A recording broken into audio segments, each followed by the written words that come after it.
हिंदी हिंदुस्तान के इस चैनल में आप लोगों का स्वागत है दोस्तों। आज मैं आपसे सीटेट एग्ज़ाम के बारे में बताऊंगी मैं आपको। सीटेट एग्ज़ाम क्या होता है और इसकी इसको क्वालिफाइड करने की स्ट्रेटेजी क्या है। मेरा एग्ज़ाम 2015 में क्वालिफाइड हुआ था, तो मैंने सोचा आप लोगों से अपनी स्ट्रेटेजी, क्योंकि बहुत से लोग जो टीचिंग लाइन में जाना चाहते हैं उनकी स्ट्रेटेजी क्या होती है, किस तरीके से क्वालिफाइड किया जाता है एग्ज़ाम। तो आई होप ये वीडियो आपको हेल्प होगी। आप अगर सीटेट एग्ज़ाम की तैयारी कर रहे हैं, टीचिंग लाइन में जाना चाहते हैं, तो डेफिनेटली सीटेट एग्ज़ाम आपको क्वालिफाइड करना ही पड़ेगा।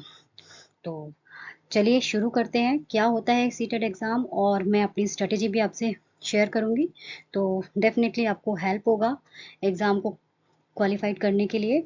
तो चलिए शुरू करते हैं। सीटेट एग्ज़ाम क्या होता है?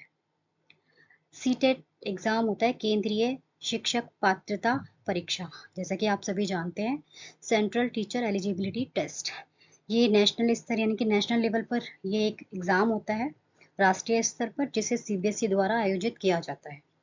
आई होप आप एग्ज़ाम देने जा रहे हैं तो आपको पता होना चाहिए कि ये किस लेवल का एग्ज़ाम होता है और कौन इसको कंडक्ट कराता है। तो यह परीक्षा उन उम्मीदवारों के लिए होती है, उन कैंडिडेट के लिए होती है जो कक्षा 1 से 8 तक के शिक्षक बनना चाहते हैं। आई होप क्लियर हुआ होगा इसमें आपको यहाँ तक। इसमें 2 एग्ज़ाम होते हैं, ये भी आपने सुना ही होगा, पेपर 1 और पेपर 2। पेपर 1 में 1 से 5 तक पढ़ाने का, मतलब बेसिकली 1 से 5 तक कक्षा को पढ़ाने के लिए होता है, और पेपर जो सेकंड होता है, दो दूसरा पेपर होता है, वो 6 से 8 तक के बच्चों को पढ़ाने के लिए होता है। सीटेट परीक्षा पास करने की रणनीति, तो इसमें बेसिक पॉइंट्स लिखे हुए हैं। बाकी मैं अपनी भी स्ट्रेटेजी जो मैंने तैयारी करते वक्त फॉलो की थी, तो वो भी मैं आपसे डिस्कस करूंगी इसमें। सिलेबस को पहले फर्स्ट ऑफ ऑल अच्छे से समझें। ये तो सभी के लिए होता है, कोई भी आप एग्ज़ाम दे रहे हैं, आपके जो मतलब एकेडमिकली एग्ज़ाम होते हैं या जो भी एग्ज़ाम की आप तैयारी कर रहे हैं, किसी भी चीज़ की ले लीजिए, तो पहले तो उसको अच्छे से समझना हमारे लिए ज़रूरी होता ही है। सभी चीज़ के लिए जो भी हम करना चाहते हैं, अगर हमारे पास उसकी नॉलेज ही नहीं होगी कि इसका सिलेबस क्या है, इसमें क्या आता है, किससे रिलेटेड है, तो करना बेकार ही है। तो इसलिए पहले अच्छे से जो भी उसका सिलेबस है, पाठ्यक्रम है, उसको अच्छे से पढ़ें।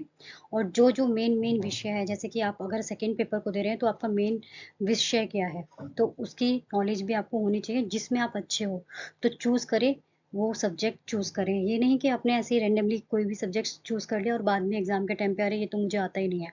तो इसलिए पहले से ही इस चीज़ को माइंड में बिठा लें कि आपको कौन से सब्जेक्ट्स में आप अच्छे हो और किस में आप अच्छा कर सकते हो, तो वो सब्जेक्ट को चूज़ करें सेकंड पेपर के लिए। बाकी फर्स्ट टू फिफ्थ में तो नॉर्मली जनरल सारे सब्जेक्ट्स आते हैं। मेन इसमें दोनों पेपर में कॉमन होता है साइकोलॉजी। तो साइकोलॉजी बेस्ड क्वेश्चंस ज़्यादा आते हैं, तो इसलिए अपनी साइकोलॉजी को स्ट्रॉन्ग करिए। सेकंड है समय प्रबंध। बिल्कुल, कोई भी एग्ज़ाम देने के लिए समय देना बहुत ज़रूरी है। कुछ भी हम लाइफ में कर रहे होते हैं, तो अगर हम रिलेशंस ले लो, कोई कुछ भी चीज़ें ले लो, तो अगर हम समय नहीं देंगे तो वो चीज़ हमारी खराब हो जाती है, नहीं हो पाती, हम सक्सेसफुल नहीं हो पाते उस चीज़ में। कोई भी रिश्ता अगर हमें बिल्ड करना है तो समय देना पड़ेगा। कोई भी चीज़ हमें बिल्ड करनी है, सीखनी है, तो हमें समय देना ही पड़ेगा। जिसको हम समय नहीं देंगे तो वो चीज़ हमारी सक्सेसफुल नहीं हो पाएगी। तो इसलिए समय यानी कि रोज़ाना समय देने का मतलब एक है निश्चित समय, यानी कि रोज़ 1 घंटे या 2 घंटे, जो भी आपको सूटेबल लगता है, जितनी देर भी आप में पेशेंस से बैठ सकते हो आप, बट फोकस करके उतने समय पर बैठना है। जैसे कि 1 घंटे का आपका है, सबका लेवल अलग-अलग होता है। कोई 2 घंटे कंटिन्यूअसली बैठ सकता है, कोई 4 घंटे भी बैठ सकता है, कोई किसी से नहीं बैठा जाता 1 घंटा या आधा घंटा भी। लेकिन अगर आपसे आधा घंटा बैठा जाता है तो आधे घंटे सिर्फ़ उसी को ही दीजिए। उसमें कोई भी डिस्ट्रैक्शन आपके पास नहीं होनी चाहिए। आई होप आपको क्लियर हो रहा होगा। अगर कोई भी डिस्ट्रैक्शन होगी तो वो आधा घंटा भी आपका वेस्ट है, तो मतलब आप कुछ भी नहीं कर रहे। तो इसलिए जितना भी टाइम दें, निश्चित करिए कि वो आपकी पढ़ाई के लिए ही उस टाइम पर होना चाहिए, और उसमें आपको प्रैक्टिस भी करनी है। इस चीज़ को आपको प्लान बनाकर चलना पड़ेगा।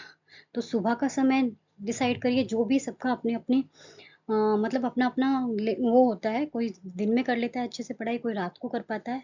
तो हम इसमें ये नहीं कह सकते कि सुबह करो, सुबह का टाइम अच्छा होता है, रात को करो। तो सबके अपनी-अपनी पर्सनैलिटी होती है। तो आप उस बेसिस पर कर सकते हैं। इसमें ये ऐसा नहीं है कि सुबह के टाइम अच्छे से पढ़ाई होती है, नहीं। अगर आपसे सुबह नहीं होती तो आपके लिए वो सूटेबल नहीं है, आपको रात से होती है तो आप रात को करिए, तो उसमें ज़्यादा अच्छा रिजल्ट आएगा। तो इसलिए ये उस चीज़ में फंडामेंटल राइट्स जो होते हैं, एक तरीके फंडामेंटल राइट्स नहीं कहेंगे इनको, गुड हैबिट्स जो कहते हैं कि सुबह उठना होता है अच्छा, तो ऐसा कुछ भी नहीं है। ये सब चीज़ें कहने वाली बातें होती हैं। ये हमारी बॉडी के अकॉर्डिंग जो हमें हमारे लिए सही होता है ना, हमें वो करना चाहिए बेसिकली। तो आपको लिए रात का समय आपको पढ़ाई के लिए अच्छा लगता है तो रात को पढ़िए, 1 घंटा पढ़िए, 2 घंटा पढ़िए, लेकिन जितना टाइम निकाल रहे हो उतने में पढ़ाई ही करनी है आपको। मोबाइल फ़ोन, डिस्ट्रैक्शंस की कोई चीज़ें नहीं होनी चाहिए। आई होप आपको क्लियर हुआ होगा, मैंने बहुत लंबा कर दिया। तो ज़्यादा लंबा ना वीडियो बने, इसलिए मैं जल्दी-जल्दी से कवर करना चाहूँगी। थर्ड है, अच्छी किताबों का चयन करिए। बेसिकली इसमें मैंने जो करी थी, अरिहंत की बुक से करी थी मैंने तैयारी अपनी। सीटेट की एक अरिहंत बुक आती है, मैंने उससे तैयारी करी थी। उसमें सारे सब्जेक्ट्स होते हैं।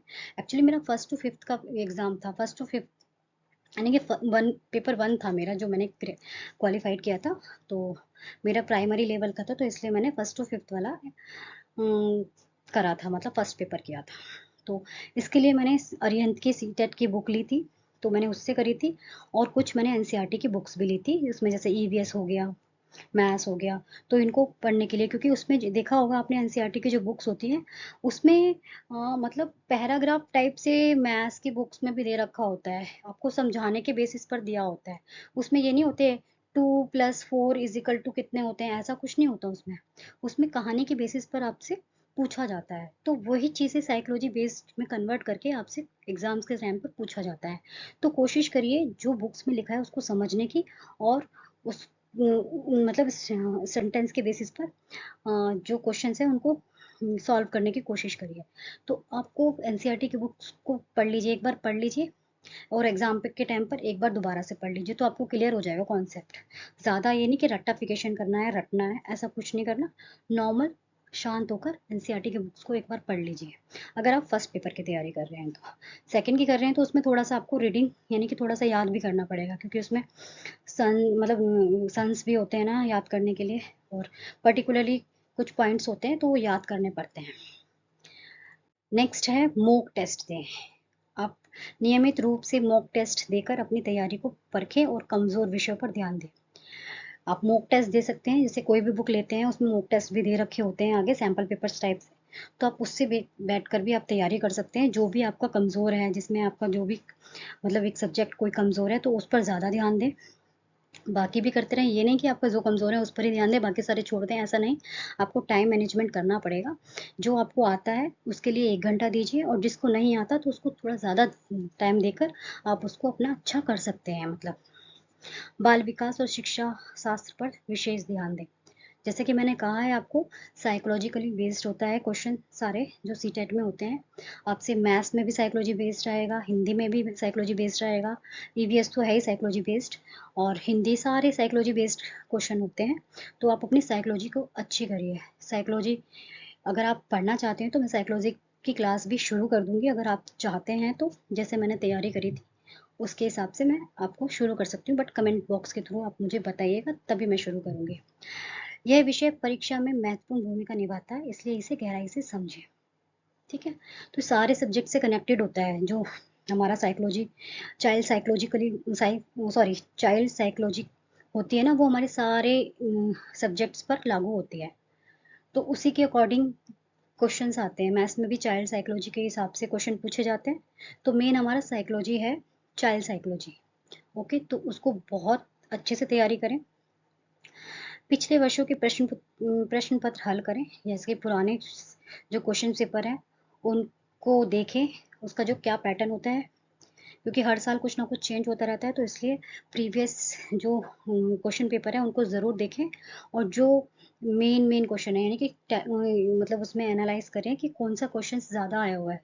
मतलब लगभग आप 5 years बैक के मतलब क्वेश्चन पेपर्स ले लीजिए, तो उसमें देखिए कि कौन से क्वेश्चन ज़्यादा आए हुए हैं। Question same as it is नहीं होते हैं, उनको घुमा फिरा कर सेम क्वेश्चन मतलब सेम टॉपिक्स पर नहीं, घुमा फिरा के क्वेश्चन दे दिए जाते हैं। तो इस चीज़ को आपको समझना पड़ेगा। आपको पुराने क्वेश्चन पेपर उठा के देखेंगे तभी वो चीज़ समझ में आएगी। ठीक है। इसमें एक प्लस पॉइंट होता है फ्रेंड्स, इसमें नेगेटिव मार्किंग नहीं होती है, तो इसलिए आपको सारे क्वेश्चंस को टिक करना बहुत ज़रूरी है। तो इसलिए अपनी स्पीड बढ़ाकर, इसलिए अपने रेगुलर बेसिस पर आप जो मॉक टेस्ट है वो करें, उसकी तैयारी करें, और जो प्रश्न पत्र हैं पुराने उनकी भी प्रैक्टिस करते रहें, जिससे आपका टाइम मैनेजमेंट भी बना रहेगा।